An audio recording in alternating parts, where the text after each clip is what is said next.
Hello everyone. आज हम लोग जिस टॉपिक पर चर्चा करेंगे वो है केंद्र और राज्यों का संबंध। केंद्र और राज्यों का संबंध जो टॉपिक है वो काफ़ी इम्पॉर्टेंट टॉपिक है और अक्सर प्रतियोगी परीक्षाओं में इससे संबंधित प्रश्न आते रहते हैं और हमेशा आने के चांसेस बने रहते हैं। केंद्र और राज्य संबंध को समझने से पहले हमें भारतीय देश का जो संवैधानिक ढांचा है उसको समझना पड़ेगा। भारत जो है वो संघात्मक व्यवस्था को अपनाता है और भारत जो है उसके आर्टिकल फर्स्ट में लिखा हुआ है कि भारत जो है वह राज्यों का संघ है। इसका अर्थ ये हुआ कि भारत में जो भी राज्य है वह उसके लिए अपना एक तंत्र तो है, लेकिन वो भारत देश से अलग नहीं हो सकता। ठीक कनाडा की तरह हम लोग का जो संविधान है वो कनाडा के संघीय व्यवस्था को अपनाता है, ना कि अमेरिका के संघीय व्यवस्था को। और यही संघात्मक स्वरूप के कारण हम लोग के देश में एकल नागरिकता का चलन है कि हम लोग सिर्फ और सिर्फ भारतीय हैं। अमेरिका में डुअल नागरिकता का चलन है। तो हमारे देश में एकल नागरिकता यह दर्शाता है कि जो संघ है वह सुप्रीम है, राज्य जो है वह संघ के अधीन रहकर कार्य करेगा। और इन्हीं सब विवादों से बचने के लिए हमारे संविधान निर्माता ने केंद्र और राज्य संबंध को ज़्यादा तरजीह दी और केंद्र और राज्य संबंध का एक व्यापक संविधान में उसको एक व्यापक रूपरेखा बताया। और केंद्र और राज्य के संबंध से संबंधित जो अनुच्छेद है वो आर्टिकल 245 से लेकर 293 तक है और इसका जिक्र जो किया गया है वो भाग 11 में किया गया है। केंद्र और राज्य संबंध को पढ़ने के लिए हमें केंद्र और राज्यों को के विधि बनाने की विधि निर्माण करने की प्रक्रिया को भी समझना पड़ेगा। देखिए, केंद्र के पास विधि निर्माण करने की अपनी शक्ति है, राज्यों के पास विधि निर्माण करने की अपनी शक्ति है। केंद्र को कुछ ऐसा क्षेत्र दिया गया है संविधान के द्वारा जिसके ऊपर वह विधि बना सकता है। ठीक उसी तरह राज्यों को भी कुछ क्षेत्र दिया गया है जिसके ऊपर वह विधि बना सकता है। कभी कभी क्या होता है कि कुछ क्षेत्र ऐसा है जिस पे विधि राज्य और केंद्र दोनों बना सकते हैं, इसीलिए उसको जो समवर्ती सूची में रखा गया है। और समवर्ती सूची में अगर राज्य और केंद्र दोनों विधि बना ले तो विधि केंद्र का मान्य होगा। ठीक है, तो हमारे जो केंद्र और राज्य संबंध मतलब कि भाग 11 में जिस चीज़ का जिक्र किया गया है उसमें शक्तियों का विभाजन 3 स्तर पर किया गया है। एक तो विधायी स्तर पर किया गया है, दूसरा कार्यकारी स्तर पर किया गया है और तीसरा वित्तीय स्तर पर किया गया है। और ये जो शक्तियों का विभाजन है वो 3 सूचियों के माध्यम से किया गया है। 3 सूचियों का जिक्र कहाँ पे है तो 7वीं अनुसूची में तीनों सूचियों का जिक्र है और यह अनुच्छेद 246 में आता है। ठीक है, तो मतलब कि अगर पूछे कि राज्य केंद्र और राज्य के संबंध में जो शक्तियों का विभाजन है, ठीक है, जिन सूचियों के माध्यम से किया गया है वो सूचियों का जिक्र कौन से अनुसूची में आता है तो 7वीं अनुसूची में अनुच्छेद ये है। ठीक है, और हालांकि शक्तियों का विभाजन तो अनुच्छेद में है, लेकिन शक्तियों का विभाजन के जो सूचियों के द्वारा जो किया गया है वो है 7वीं अनुसूची में। ठीक है, अगला क्या है कि वो सूची 3 पार्ट में विभाजित है। जैसा कि अभी हम बताएं, संघ सूची, इसमें सिर्फ और सिर्फ संघ जो है वह विधि बना सकता है। राज्य सूची, इसमें सिर्फ और सिर्फ राज्य विधि बना सकता है। और यह है समवर्ती सूची, इसमें सिर्फ केंद्र और राज्य दोनों विधि बना सकता है। केंद्र प्लस राज्य दोनों विधि बना सकता है, लेकिन सुप्रीमेसी किसका होगा? केंद्र का होगा, अगर केंद्र और राज्य दोनों विधि बना दिया तो संघ जो है वह अपने सूची के अलावा राज्य सूची में कानून नहीं बना सकता। उसी तरह राज्य सूची है जो अपने राज्य के अंतर्गत अधीन रहकर ही सिर्फ और सिर्फ राज्य के लिए एक कानून बना सकता है, ना कि केंद्र के लिए और ना कि दूसरे राज्य के लिए।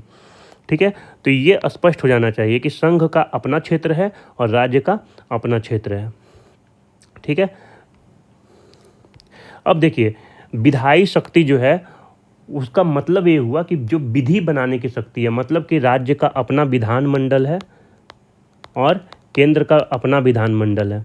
तो जो केंद्र वाले विधानमंडल है वो केंद्रीय सूची के ऊपर, सिर्फ केंद्रीय सूची में जो विषय का जिक्र है सिर्फ उसी के ऊपर वो विधि बना सकता है। राज्य विधानमंडल राज्य सूची में जो जिक्र है उसी के ऊपर विधि बना सकता है। ठीक है। लेकिन केंद्रीय विधानमंडल को थोड़ा सा तरजीह दिया गया समवर्ती सूची में कि अगर वो बना ले तो केंद्र का मान होगा। कभी कभी कुछ कुछ अनुच्छेद ऐसा है जिसमें प्रतीत होता है कि केंद्र थोड़ा सा ज़्यादा ताकतवर है, जैसे कि अगर दो राज्यसभा के माध्यम से यह बोल दे कि मेरे लिए अगर विधि केंद्र बनाए, तो फिर केंद्र के पास वो शक्ति आती है कि उन राज्यों पर भी विधि जो है वो केंद्र बना सकती है। उसी तरह अखिल भारतीय सेवा मतलब जो है वह हालांकि कार्यकारी शक्ति में वो आता है, तो आगे हम पढ़ेंगे, लेकिन जो विधानमंडल का जो विधि बनाने का शक्ति है, अखिल भारतीय सेवा का शक्ति है, सब केंद्र सरकार के हाथ में है। राज्यपालों का जो नियुक्ति का शक्ति है वह भी केंद्र सरकार के हाथ में है। ठीक है। तो दूसरा जो है वो कार्यकारी शक्ति, अभी बताया कि राज्यपाल की नियुक्ति, कोई भी राज्य का जो कार्यपालिका का अध्यक्ष होता है वो होता है राज्यपाल। ठीक है। और राज्यपाल जो है उसका चयन होता है केंद्र के द्वारा। तो इस स्थिति में केंद्र थोड़ा सा ज़्यादा ताकतवर है राज्य से। ठीक है। लेकिन राज्य के पास भी अपना क्योंकि विधि तो बनाना है मुख्यमंत्री के अंतर्गत विधानमंडल में, राज्यपाल तो सिर्फ उस पर साइन करना है, तो यहाँ पे ताकत फिर से राज्य के पास आ जाता है। उसी तरह अखिल भारतीय सेवा जो यूपीएससी जो होते हैं, एसएससी होते हैं, सीआईएसएफ, सीआरपीएफ, आर्मी, जो भी अखिल भारतीय सेवा है वह केंद्र सरकार के द्वारा किया जाता है और वह राज्य में जाकर काम करते हैं। ठीक है। उसी तरह बीपीएससी ये है राज्य भर्ती सेवा, तो ये राज्य का अपना कर्मचारी होता है और ये राज्य के कार्यकारी शक्तियों का निष्पादन करता है। मतलब कि कार्यपालिका जो कार्यकारी शक्ति है वह भी विभाजित है। केंद्र का कार्यकारी शक्ति जो केंद्र का कार्यपालिका या केंद्र का जो कर्मचारी होते हैं उसके माध्यम से केंद्र अपना कार्यक्रम को राज्यों में उतरवाता है, और जो राज्य का कर्मचारी होते हैं वो राज्य अपने माध्यम से राज्यों में उतरवाता है। तो कार्यकारी शक्तियों में विभाजन होता है। उसी तरह वित्तीय शक्तियाँ में भी विभाजन होता है। राज्यों और केंद्रों के बीच में करों का बंटवारा होता है। ठीक है।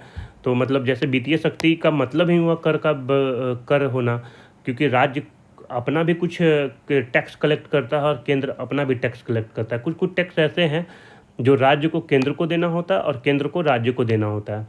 ठीक है।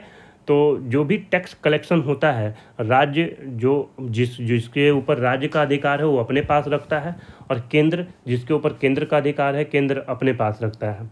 तो राज्यों को वित्तीय मामले में जो बंटवारा होता है वह वित्तीय शक्ति में आता है। और करों का बंटवारा कौन कौन से आर्टिकल में के अनुसार होता है? 276, 286, 10 का अंतर है, फिर यहाँ 1 का अंतर है, 287 और 288, मतलब 76 के बाद 10 का अंतर, उसके बाद लगातार।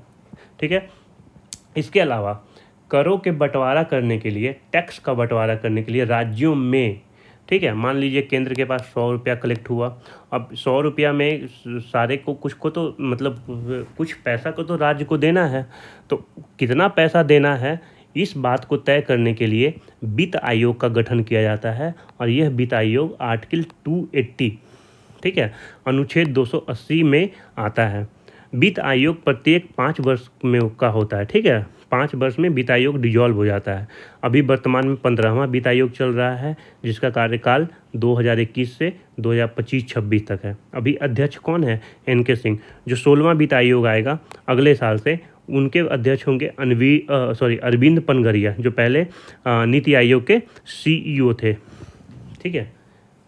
तो यह था केंद्र और राज्य के संबंध के बारे में एक ब्रीफ चर्चा आप कह लीजिए, एक सारांश के रूप में यह था। और अगर आप लोग बोलेंगे कमेंट कीजिए कि आपको और भी डिटेल से चाहिए, तो अगला वीडियो जो है वो और भी डिटेल से बनाएंगे। Thank you.